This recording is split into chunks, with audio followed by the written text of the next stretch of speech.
Hello बच्चों, welcome back to the channel future and freedom. I am Simran और हमने start की थी साउंड की चैप्टर के बारे में पढ़ना। ठीक है, साउंड का लेक्चर नंबर 1 हम देख कर चुके हैं। साउंड के लेक्चर 1 में हमने क्या पढ़ा था? हमने पढ़ा था व्हाट इज साउंड, साउंड क्या होता है, how it propagates, how it produce, और जो साउंड वेव्स है वो कैसी होती है, लॉन्गिट्यूडनल होती है, ट्रांसवर्सल होती है। तो ये सारे टॉपिक्स को हम कवर कर चुके हैं लेक्चर नंबर 1 में। तो चलिए लेक्चर नंबर 2 स्टार्ट करते हैं, जिसमें हम लोग कवर करने वाले हैं about the characteristics of a sound wave. ठीक है, तो before starting let me explain you some part कि कैरेक्टरिस्टिक को पढ़ना क्यों जरूरी है और ये क्या होता है, मतलब ये कैसे काम करता है, इसका क्या, हम इसको कैसे प्रैक्टिकल लाइफ से जोड़ सकते हैं कि क्या ये बस थ्योरेटिकल है एंड ऑल। तो एक्सप्लेनिंग ऑल दिस क्वेश्चन, देखो साउंड वेव सबको पता है कि क्या होती है, ट्रांसवर्सल होती है, वेव्स की फॉर्म में साउंड ट्रेवल करता है। अब हमें ये साउंड वेव्स की कैरेक्टरिस्टिक्स को पढ़ना इसलिए इंपॉर्टेंट है ताकि हम पता कर सके कि साउंड वेव्स के अंदर जो चेंजेस आते हैं वो और जो हम चेंजेस फील करते हैं वो कैसे रिलेटेड है। जैसे कि मैंने कॉइन लिया और उसको मैंने ड्रॉप किया एक वुडन बोर्ड पे, तो वो साउंड जो है ज्यादा आएगा, उसकी आवाज ज्यादा होगी, साउंड ज्यादा प्रोड्यूस होगा।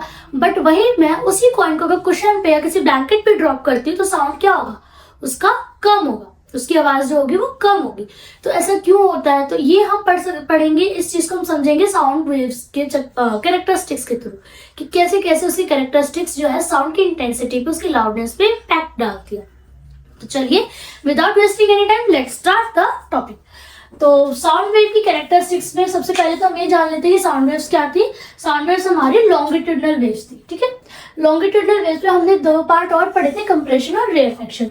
तो कंप्रेशन क्या था, जब पार्टिकल्स जो है वेव्स के बहुत पास पास होते हैं, ये कंप्रेशन था। और जब बहुत दूर दूर होते हैं तो ये था हमारा रेयरफेक्शन। कंप्रेशन, रेयरफेक्शन ये आप फर्स्ट में पढ़ चुके हैं, CR। ठीक है, तो कंप्रेशन और रेयरफेक्शन समझना इसलिए जरूरी है क्योंकि इससे हमारा जो एक नया पार्ट निकल कर आता है वो आता है क्रस्ट एंड ट्रफ का। ठीक है, जैसे फॉर एग्जांपल ये मेरी साउंड वेव है। ठीक है, तो ये होता है मेरा कंप्रेशन वाला पार्ट, जहां पार्टिकल्स जो है कंप्रेस्ड होता है, बहुत क्लोजली पैक्ड होते हैं साउंड वेव के। ये होता है मेरा रेयरफेक्शन वाला पार्ट, जहां पे पार्टिकल्स जो है लूजली पैक्ड होते हैं, बहुत दूर दूर होते हैं एक दूसरे से। तो कंप्रेशन का जो ये पीक है, कंसिडर इट एज स्ट्रेट।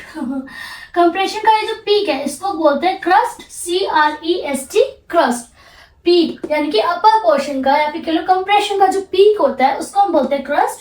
और जो ये होता है हमारा रेयरफेक्शन का पीक यानी कि लोअर पोर्शन का पीक, इसको हम बोलते हैं ट्रफ, TROUGH, ट्रफ। क्लियर? तो अगर कंप्रेशन और रेयरफेक्शन में जो क्रस्ट और ट्रफ की फॉर्मेशन है समझ आ गई। ये इसलिए ताकि किसी क्वेश्चन में अगर आपको क्रस्ट या ट्रफ टर्म दे दे न्यूमेरिकल में या किसी कॉन्सेप्चुअल में, तो आप कंफ्यूज ना हो कि यार क्रस्ट क्या था, ट्रफ क्या है। तो क्रस्ट यानी कि peak of the compression, trough यानी कि पीक ऑफ द रेयरफेक्शन और द लोअर पोर्शन। ठीक है, तो चलिए स्टार्ट करते हैं। कैरेक्टरिस्टिक्स में हमें 5 टर्म्स पढ़नी है आज। First is wavelength, second is frequency, third is time period, amplitude and velocity. ठीक है, तो let's start with the wavelength. Wavelength पढ़ाने से पहले मैं आपको यहाँ पे एक वेव ड्रॉ करके दिखाती हूँ। डूबी वाली फीलिंग आती है जब वेव ड्रॉ करते हैं। ठीक है, ये वेव हो गई। Let me mark the names ABCD and E। ठीक है, तो वेवलेंथ क्या कहता था, distance in which a sound wave repeat itself. वो डिस्टेंस जब साउंड वेव खुद को रिपीट करना स्टार्ट करती है।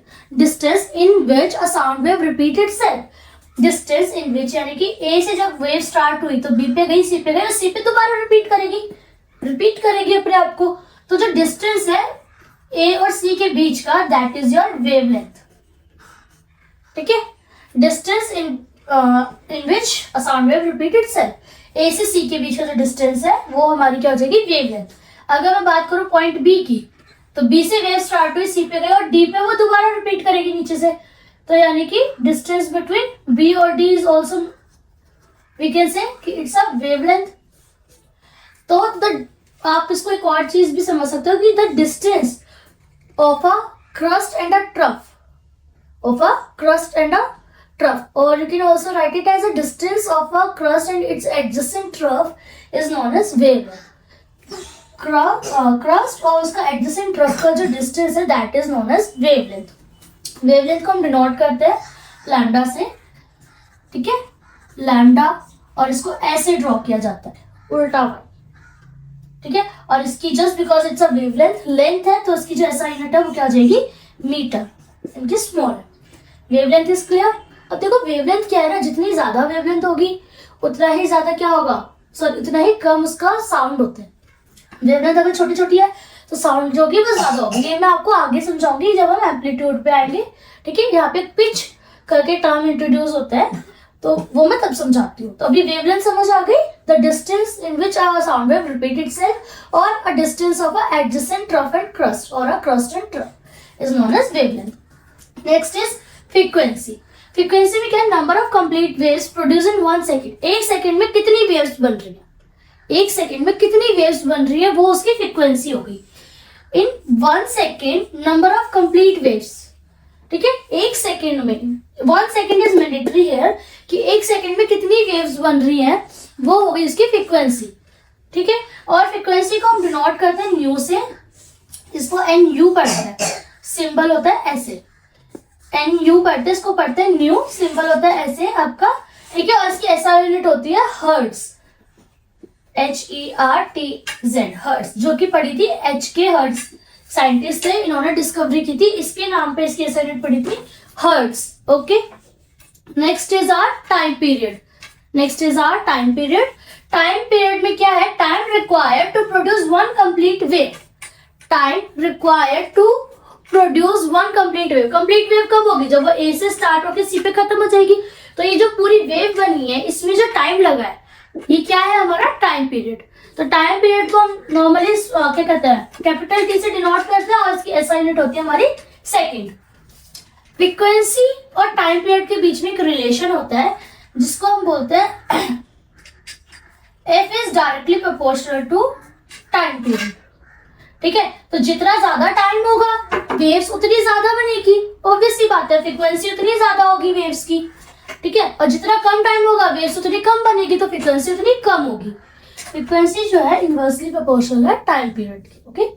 तो you can also write F is equals to 1/T which is numerically important. तो जब भी आपको टाइम पीरियड देगा और फ्रीक्वेंसी पूछेगा तो आप इस फॉर्मूले से निकाल देंगे, ठीक है। इसके बाद आता है हमारा एम्पलीट्यूड। एम्पलीट्यूड से पहले मैं एक और टर्म मैंने बोला था पिच को इंट्रोड्यूस कर देती हूँ। पिच क्या होता है कि हम जो साउंड है वो कैसे सुन रहे हैं, ठीक है। मतलब कि कोई आवाज हमें बहुत तेज सुनाई देती है, कोई आवाज हमें बहुत धीरे सुनाई देती है, तो उसकी पिच के ऊपर डिपेंड करता है, ठीक है। जितनी ज्यादा उसकी पिच होगी उतनी ही ज्यादा हमें जो है उसकी आवाज अच्छे से सुनाई देगी, उतना ही वो लाउड होगा। जितनी कम पिच होगी उतना ही हमें कम सुनाई देगा। जैसे अगर मैं बात करूं हाई पिच की, तो हाई पिच की वेव्स ऐसी जाएंगी, ठीक है, बहुत तेज तेज। अगर ये हो गया हमारा हाई पिच। अगर मैं बात करूं सॉफ्ट पिच की या फिर लो पिच, तो लो पिच में जो मेरी वेव्स है वो कैसे जाएंगी, ऐसे जाएंगी, बहुत दूर दूर, क्लियर। तो हाई पिच में वेव्स ऐसे जाएंगी, लो पिच में वेव ऐसे जाएंगी, इसलिए हमें हाई पिच जब होती है तो हमें ज्यादा अच्छे से सुनाई देती है आवाजें, ठीक है, और लो पिच का कम सुनाई देती है। एम्पलीट्यूड में क्या है, maximum displacement of a particles of the medium from their original undisturb position when a wave passes through a medium. देखो एम्पलीट्यूड वाला पार्ट ना थोड़ा सा क्या होता है कि ना बच्चे बहुत समझ नहीं पाते कि यार ये एक्चुअली में है क्या। देखो इसको थोड़ा सा ना प्रैक्टिकली समझो। तुम जब जाओगे और तुम्हारे आसपास जो है एयर पार्टिकल्स है, तुम खुद में एक पार्टिकल हो, ठीक है, मैं एक पार्टिकल हूँ और मेरे आसपास बहुत सारे एयर पार्टिकल्स है। तो अगर मैं जाऊंगी तो मुझे एयर पार्टिकल्स को हटाना पड़ेगा, राइट, तभी तो मैं आगे शिफ्ट हो पाऊंगी। अगर वहां पे एयर पार्टिकल ऑलरेडी प्रेजेंट है तो मैं कैसे जाऊंगी, एक ही जगह पे 2 पार्टिकल तो एग्जिस्ट कर ही नहीं पाएंगे, एक जगह पे एक ही पार्टिकल खड़ा हो सकता है, राइट। तो एयर पार्टिकल्स को हटाऊंगी तभी तो मैं आगे जाऊंगी। तो एम्पलीट्यूड में यही वो बोल रहे हैं कि जो डिस्प्लेसमेंट है, जो मैक्सिमम डिस्प्लेसमेंट है पार्टिकल का मीडियम में, जब वेव चलेगी तो वेव क्या करेगी, डिस्प्लेस करेगी एयर पार्टिकल्स को, या जो भी मीडियम का पार्टिकल है उसको डिस्प्लेस करेगी। तो जितना ज्यादा वो डिस्प्लेसमेंट कर रही है वही उसका एम्पलीट्यूड है, ठीक है। ओरिजिनल अनडिस्टर्ब पार्टिकल्स, जो वहां पे अनडिस्टर्ब पार्टिकल्स है उनको जाएगी, डिस्टर्ब करेगी, ठीक है। तो जितना ज्यादा डिस्प्लेसमेंट क्रिएट करेगी वो उसका एम्पलीट्यूड है। ये हो गया प्रैक्टिकली। अगर मैं थ्योरेटिकली बात करूं तो जो पीक है ना ये मेरा एम्पलीट्यूड होगा, ठीक है, ये मेरा एम्पलीट्यूड होगा, क्लियर। एम्पलीट्यूड भी क्या है, हमारा लेंथ है, तो हम इसको भी मीटर से डिनोट करेंगे।